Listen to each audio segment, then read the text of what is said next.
Hi friends, இன்றைக்கி நம்ம பார்க்க போகிற ரெசிபி என்னென்னா பொட்டேட்டோவும் சீஸும் யூஸ் பண்ணி ஒரு ஈவினிங் ஸ்நாக்ஸ் எப்படி பண்ணலான்னு பார்க்கலாம்.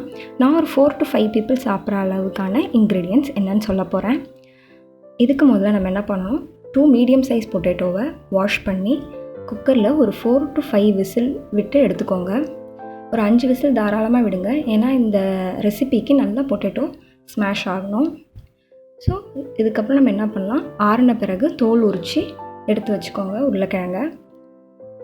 இப்போ நம்ம ஒரு பவுலில் இந்த உரித்த உருளைக்கிழங்க ட்ரான்ஸ்ஃபர் பண்ணிக்கோங்க. நல்லா ஸ்மாஷ் பண்ணுங்கள். இதை நீங்கள் பொட்டேட்டோ மேஷர் வச்சும் ஸ்மாஷ் பண்ணிக்கலாம், அப்படி இல்லைன்னா கைகளாலேயே நல்லா பிசைஞ்சிக்கோங்க. எந்த இதுவும் இல்லாமல் நல்லா ஸ்மூத்தாக பிசைஞ்சிக்கணும் நம்ம பொட்டேட்டோ, அப்போ தான் ஃபில்லிங்க்கு நல்லாயிருக்கும். இதுக்கு நான் ஒரு க்ரீன் சில்லி, பச்சை மிளகா, அப்புறம் ஒரு 4 பூண்டு குட்டி குட்டியாக போட்டிருக்கேன், ஒரு 1/2 டேபிள் ஸ்பூன் சீரகம், கொஞ்சம் சன்னா மசாலா பவுடர். இது நான் ஒரு ஃப்ளேவருக்காக சேர்த்துருக்கேன். ரெட் சில்லி ஃப்ளாக்ஸ் கொஞ்சம்,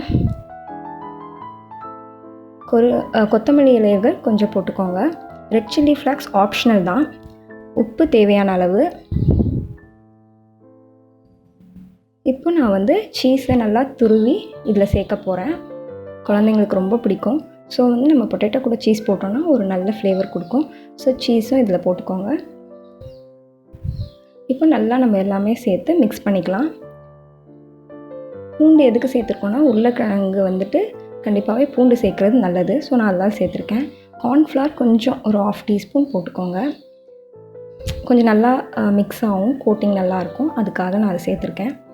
இப்போ நம்ம மைதா தனியாக ஒரு கப்பில் 2 டேபிள் ஸ்பூன் போட்டு வச்சுக்கோங்க. அதுக்கு தேவையான உப்பு.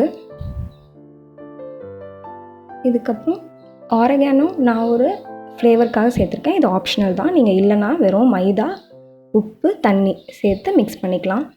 இது எதுக்குன்னா ஒரு கோட்டிங்க்காக நல்லா லிக்விடாக மிக்ஸ் பண்ணி எடுத்துக்கணும். இதை இந்த கன்சிஸ்டன்சிக்கு மிக்ஸ் பண்ணி தனியாக வச்சுக்கோங்க. இந்த உருளைக்கிழங்கையும் நம்ம தனியாக எடுத்து வச்சுருக்கோம், இதையும் ஒரு தனியாக எடுத்து வச்சுக்கோங்க. பிரெட் க்ரம்ஸ் ஒரு 3 ஸ்லைஸ் ப்ரெட்டை போட்டு மிக்சியில் அடித்து எடுத்து வச்சுருக்கேன். இப்போ நம்ம அந்த உருளைக்கிழங்கை நம்ம ரெடி பண்ணி வச்சுருக்கோம் இல்லையா, அதை பால் மாதிரி நல்லா ரவுண்டாக பண்ணிக்கிட்டு அந்த மைதா கோட்டிங்கில் டிப் பண்ணி பிரெட் க்ரம்ஸில் ஒரு கோட் பண்ணி எடுத்து வச்சுருங்க. பிளேட்டில் நல்லா கோட் பண்ணிக்கலாம். இது மைதா எதுக்குன்னா, நம்ம பிரெட் க்ரம்ஸ் நல்லா மேலே ஒட்டும். பிரெட் க்ரம்ஸ் எதுக்குன்னா கிறிஸ்பினஸ் கொடுக்கும். இது நீங்கள் கடையிலையும் வாங்கலாம், அப்படி இல்லைன்னா நம்ம ஃப்ரெஷ்ஷாக அந்த மாதிரி 3 ஸ்லைஸ் ப்ரெட்டை நான் மிக்சியில் அடித்து எடுத்து வச்சுருக்கேன். தண்ணி இல்லாமல் மிக்சியில் அடித்து எடுத்து வச்சுக்கோங்க. இப்போ பொரிக்கிறதுக்கு தயாராகிடுச்சு. எண்ணெய் கடாயில் ஊற்றி காஞ்சதும் நம்ம அந்த உருட்டி வச்சுருக்க பால்ஸை ஒவ்வொன்றா சேர்க்கலாம். நல்லா மீடியம் ஃப்ளேமில் வச்சு சேர்த்துக்கோங்க. உடனே திருப்ப வேண்டாம்.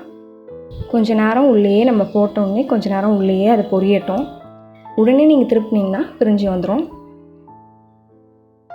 அவ்வளோதாங்க. சூப்பரான கோல்டன் ப்ரௌன் கலரில் வந்தோடனே நம்ம எடுத்துடலாம் கடாயிலேருந்து. அவ்வளோதான், நம்ம பொட்டேட்டோ சீஸ் பாப்பர்ஸ் ரெடி.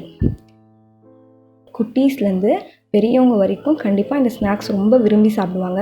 உங்கள் வீட்டில் கண்டிப்பாக இதை ட்ரை பண்ணி பாருங்கள். இவ்வளோ சாஃப்டாக இருக்குது பாருங்கள், உள்ளே வெளியில் கிறிஸ்பியாக இருக்கும். ஸோ கண்டிப்பாக எல்லாருக்கும் பிடிக்கும். என் சேனல் பிடிச்சிருந்ததுன்னா சப்ஸ்கிரைப் பண்ணுங்கள், லைக் பண்ணுங்கள், பெல் ஐக்கான் கிளிக் பண்ணுங்கள். Thank you friends.